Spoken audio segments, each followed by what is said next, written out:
Alright, so here's your last lesson on Chapter 4. Doesn't really mean we're done with quadratics. We'll see them in some capacity in the future.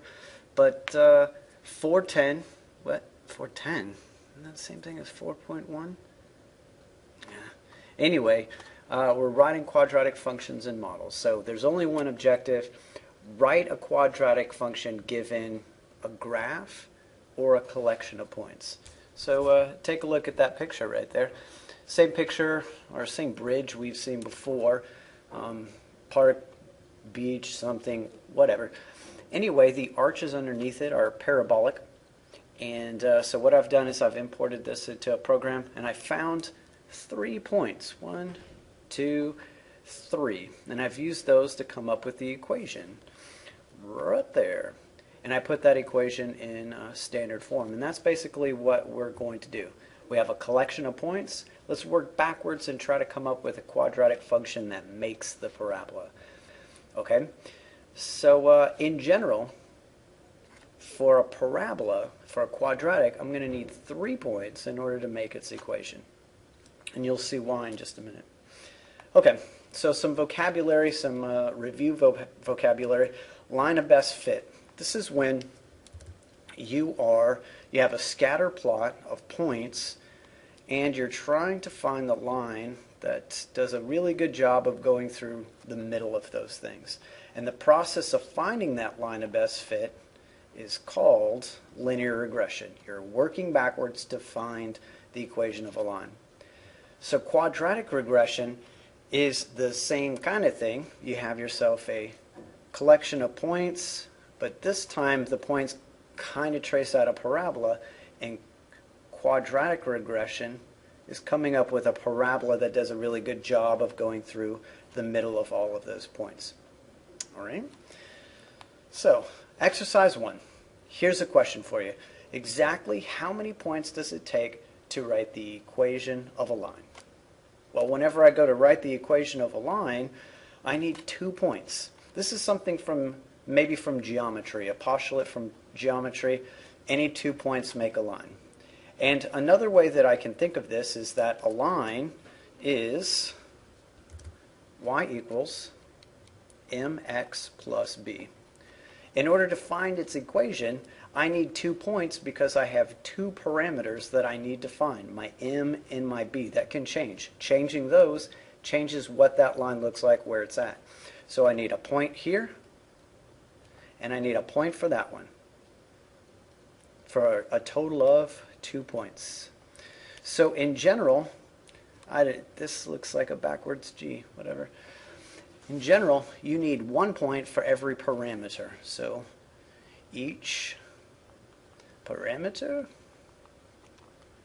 these are the little A's, B's, and C's or whatever that are in your equation, needs 1 point in order to figure out what it is.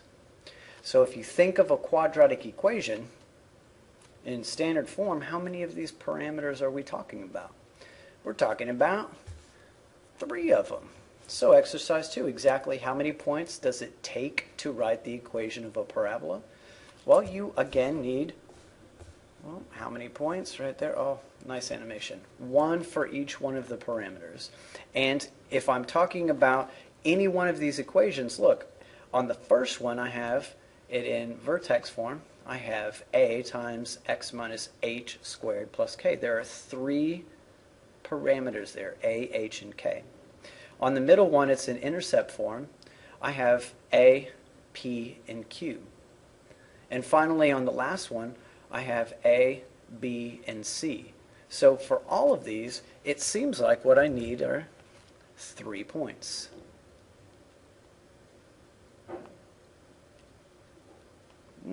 Points, that shouldn't be a hard word to spell, but apparently it is.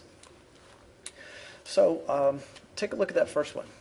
The first one is actually the easiest case. And the reason why it's the easiest case is because, just a second. I'm making a video. Come back later. Okay. The reason why this one's the easiest one is because the h and the k, the vertex, they come from one single point. So this h and this k can be gotten from just one single point. And then you need another one in order to find the a value. Now you don't have that advantage with the other methods. The other methods, you always need 3 points.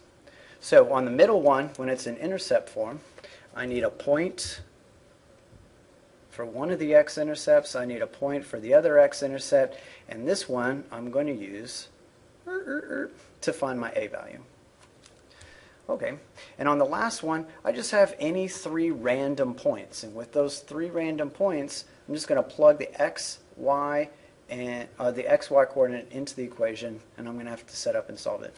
That one's the toughest one because as you will see in the future, that's going to take a system of equations to solve. All right.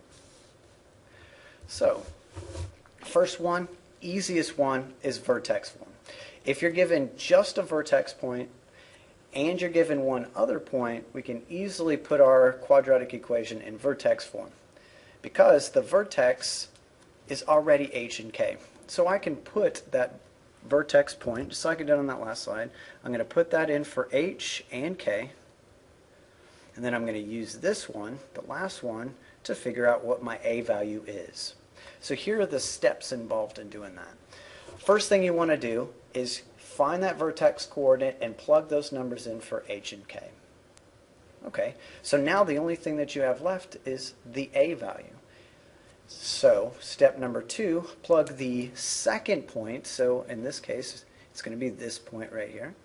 Plug that second point in for x and y into your equation, and you're going to solve it for a. Step 3, solve that equation now for a. And then finally, rewrite your equation. This last one is one that a lot of people forget. Don't make me do your work for you. Don't make me do the work. What do I mean by that? Or what I mean by that is that you'll end up finding your a value and then just moving on to the next equation without reassembling your equation. So let's try this here. So exercise 3, write the quadratic function for the parabola. What parabola? Oh, that parabola. Okay. So notice that I have myself a vertex point and I have another point. So I'm going to use the vertex form y equals a times x minus h squared plus k. My hk, my vertex, is at 1, 2, 3, negative 2. So 3, negative 2. I'm going to go ahead and just stick that in for h and k. So y is equal to a times x. Now this lies to you, so minus 3. Where'd my pen go? There it is. Minus 3 squared plus my k value is actually,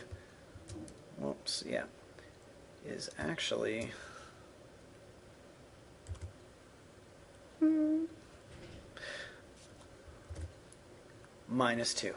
Okay, wow, that was tough. So now I'm going to use this last point, which is at 1, 1, stick that in for x and for y, and then solve the whole thing for a. So sticking this in, I got 1 is equal to a times 1 minus 3 squared minus 2.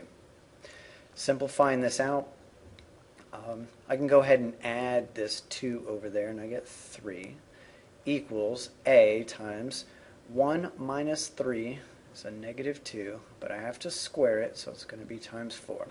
Get rid of this 4 by dividing it, so 3/4 is equal to my a value. So I should go ahead and go on to the next question, right? I'm all done? No, I'm not. I got to put my equation back together so that Mr. Noel doesn't have to do all the work for you. Y equals 3/4 times x minus 3 squared minus 2. There we go. Easy. So easy, I bet you are just dying to give this a try for yourself. So here's two of them for you to try. Pause it and then try them and check it and whatever. Were these your answers? All right, let's see. On the first one here, the vertex was at 4, -5. So I'm going to take that 4, put it in for the h, -5 for the k, and then take this second point, 2, -1, stick it in the equation for x and y. When I work it out, I get a equals 1. So when a is 1, I don't have to write it down there. So my final answer is y equals x minus 4.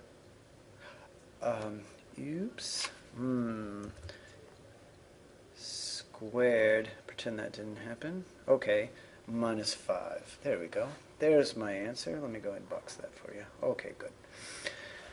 On the second one, don't let this trick you. So since the vertex is -3, 1, this thing on the inside of the parentheses is going to lie to you, so it has to be x plus 3, and then squared plus 1. Solving this thing out, putting the other point into the equation, you get a equals -1. So when I rewrite my equation, yep, I forgot to rewrite my equation. I don't have to write -1, I can just write negative x plus 3 squared, and then I have my plus 1.